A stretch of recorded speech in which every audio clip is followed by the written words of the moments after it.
You are listening to the audio production of the Fifth Avenue Story Society, a novel by Rachel Hauck, published by Thomas Nelson and read by Lisa Larsen.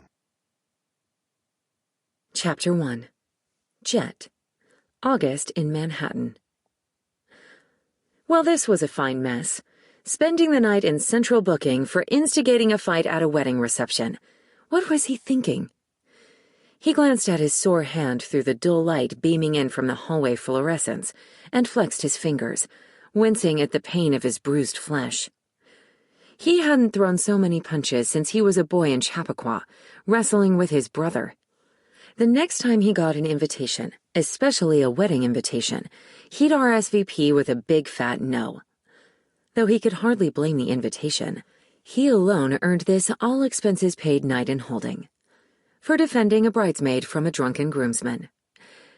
Yet he was no hero. Jett Wilder, associate professor of English at the prestigious New York College, lover of words and literature, and the occasional ride through Class 5 rapids, was a criminal. Perhaps criminal was an exaggeration. Nonetheless, he'd been cuffed, read his rights, hauled off in a paddy wagon, and thrown behind bars, where he spent a long, odoriferous night with drug dealers, pimps, drunks, petty thieves, and civil violators. So he, too, was counted among the transgressors. What happened to him? He deplored violence, prided himself on diplomacy and statesmanship. Rising from the bench, where he sat next to the big guy who had also jumped into the fight, Jett made his way to the iron bars.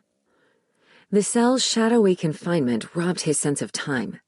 Had he been here for 1 hour or 5? The booking officer took every timekeeping device he owned, watch and phone, before leading him away to rot. However, by the rumble in his belly, the hour was well past breakfast. He gripped the bars and fought a wave of claustrophobia. He wanted out, but he deserved to be here. In fact, for the rest of his life, anything that came his way, he'd deserve. Divorced? Deserved it. On the rocks with his boss? Deserved it. Tense relationship with his parents? Deserved.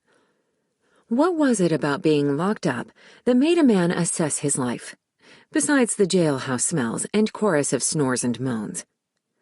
Hello? Jett pressed against the gray flaking bars. Hey, does a guy get a phone call around here? If he had used his, he'd forgotten. Last night was not one for the memory books. You refused your phone call. The big... Sample complete. Ready to continue.